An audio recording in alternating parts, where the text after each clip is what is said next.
Hi, this is Paul. I thought I'd go through the Munchkin Quest board game I had picked up. I haven't played much of it. I like some of the game mechanics to it, and I like that it's got die rolls in it that a lot of the other Munchkin games don't have, and I like that randomness in there. This is the main set. I know I'm getting kind of some glare there off of that, and this is its first expansion, Looking for Trouble, which adds traps to the dungeon. And this is the third set, Portal Combat, which adds portals that the players can travel through. And you can kind of see everything's getting smaller as it goes along here. Okay, I'm going to pause this for a sec. This is the rule book. I'm not going to cover too much of the game because there's a lot to it. I just want to show you some of the components and some of the interesting things here. They have 3 different type of cards: treasure, Deus Ex Munchkin, and monster. They got health tokens. Some are red hearts and some are black hearted. Gold pieces, dropped item markers, move tokens, where you flip them. I don't know which one they start. I think you start green and you flip them to red if you want just to keep track of your movement, how many you've used. They've got ransacked and looted little markers there. They got a level counter. You kind of go over some of the things. If you've played Munchkin before, you know some of the stuff that's on there. Some have icons on it that show what it does in the game and stuff. Here's another. I know you can't read that. It's pretty small. For a monster, and then they got this for treasure down here. A lot of stuff is kind of comical, but it looks fun to play. Here's the Munchkins, the bases and the Munchkins that move around. Here and there showing the entrance tile where you start out, and the entrance tile already has what they call links to it, so you can attach the rooms, which are up here, and the rooms all have different type of speciality to them. And you can see there's a color coding arrows on the where the doorways of the rooms are, and that is for the monsters, how the monsters move, wandering monsters toward the end of the player's turn. Here's the links I was talking about. They could be, I'll go more over it, but it could be doorways, could be walls, could be hallways, open hallways. It comes with some monster standees, and the standees, when the monsters come out, the standees, whatever color the player is of the Munchkin, those standees are the ones that he drew out, and that's what determines the color of the movement here for the wandering monsters. And they got some dice. And this is kind of what the character starts out with. You're supposed to get 6 cards, like 3 treasure cards and 3 DXM cards. And they show the 3 there. But I'm not going to go through too much of this stuff. I just wanted to give you some of the components here. Here's the links we were talking about. We got the open passageway, got a regular door, and the movement cost is on the left. The locked door, you can see there's a key. So there's a movement cost of 3 to go through the locked door. I don't know if there's any other things you have to do for that. There's a hidden door. You can see the eyeball there on the side. And it's got a movement of 3. And then there's a wall.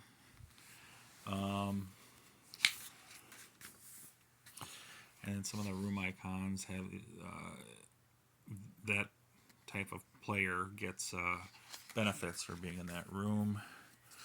And they talk about fighting the boss monster at the end where the level goes up to 20. I got a sample game run through. The monster turn was kind of interesting. I thought I'd get that. As I was saying before, the monsters follow the color that they are.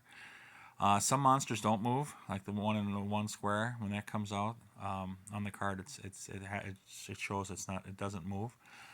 The monster that's a number 2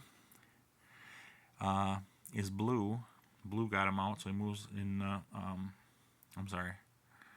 In 12 is blue and moves along the blue arrow. I know it's hard to see the blue and the purple.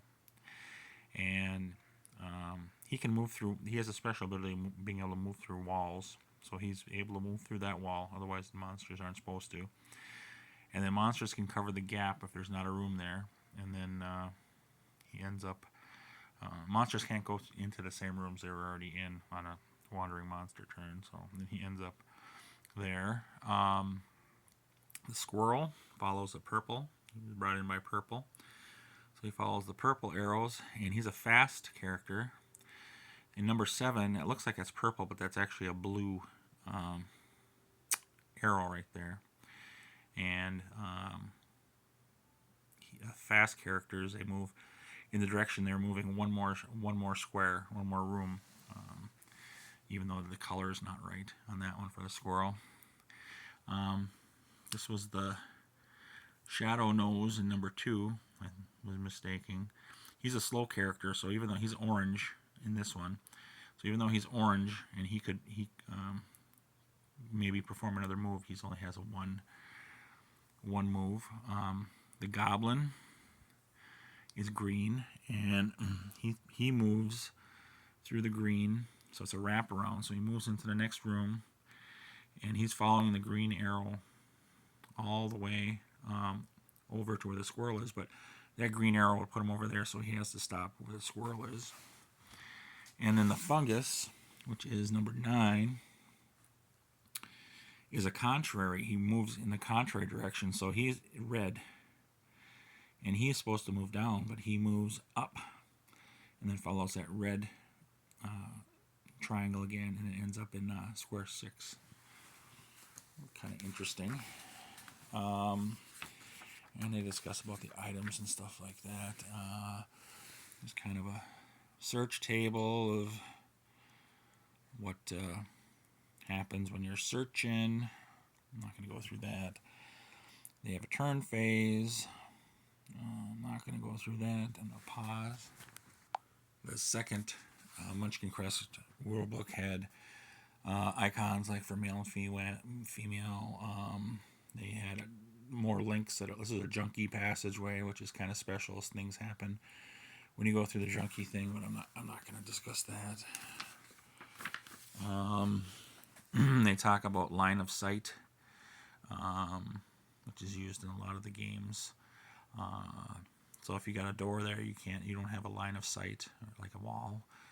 And they just talk about that. This is some of the extra parts that they added to the game, some extra monsters and stuff, and extra rooms. And let's see, nothing there on the paw. And this is the portal combat, where they actually, this is the third one, where they added links that are portals, and they added some cards to go with that.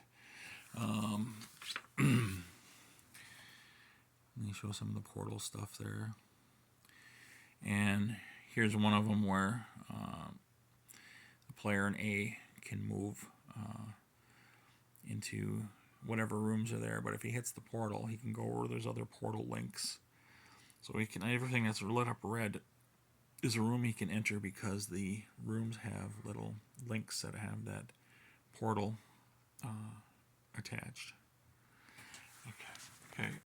I'm going to go through some of the rooms that they have here. I'm not going to read all the stuff on them, but the rooms are two-sided, and you can see the colors a little bit better here on the arrows going outside the rooms. Like this one's a Chamber of Horrors, and on the back side, it's the Temple of Generic Niceness. They originally sold this game where you could buy extra parts, where you could buy the set of rooms, so you could double your room expansion on the board by being able to use both of these, because you only can use one during the game if you just bought the normal game, or if you bought the game twice, it would be like buying the first 2 games, the main game and the second expansion.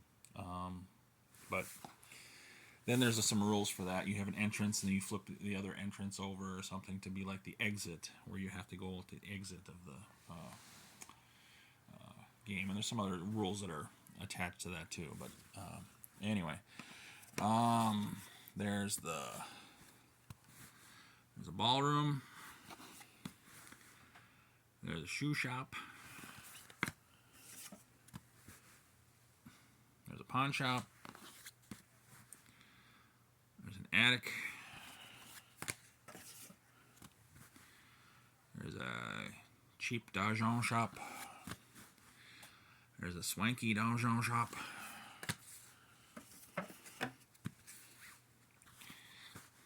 There's a men's room. There's a ladies' room. All these rooms have special verbiage on them that has special abilities and stuff. There's a map room. There's a chamber of commerce. There's a hall of shame.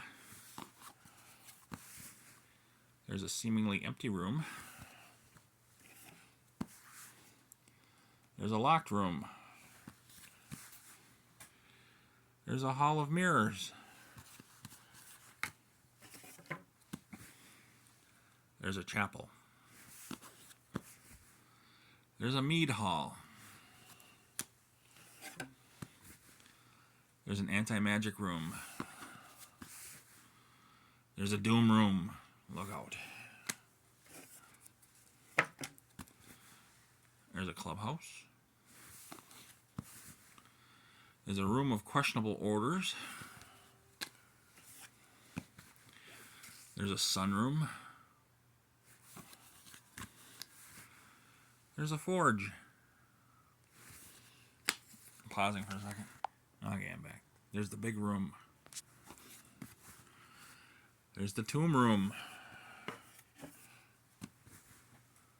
There's the odd room. There's a room of short jokes. There's a den of thieves. Ye old Don shop.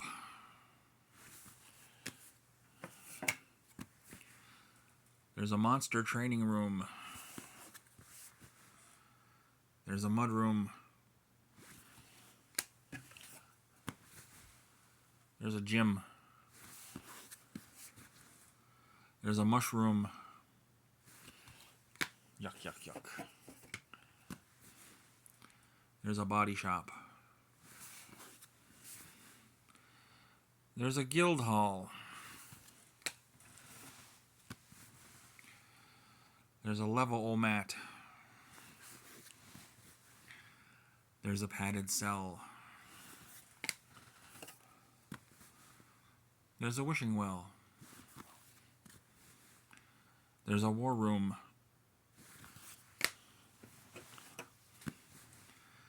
There's a slimy puddle. There's a magnetic room. There's a dragon room. There's a soundproof room.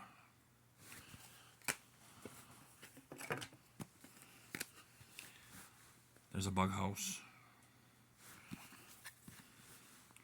There's a spiked pit. I'm pausing again. Okay, I'm back. There's a fan club. There's a trophy room.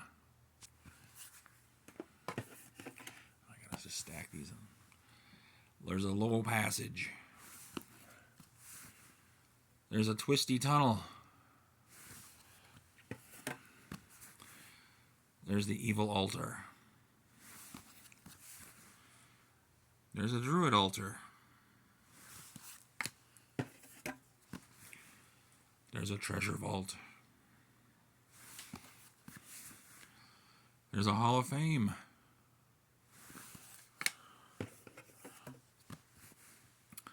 There's the stinking pit. There's the sticky floor.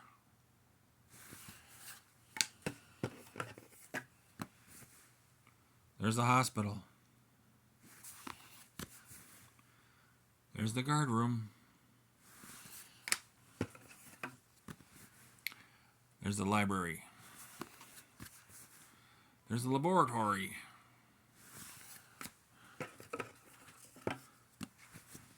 There's the armory. There's the dark room.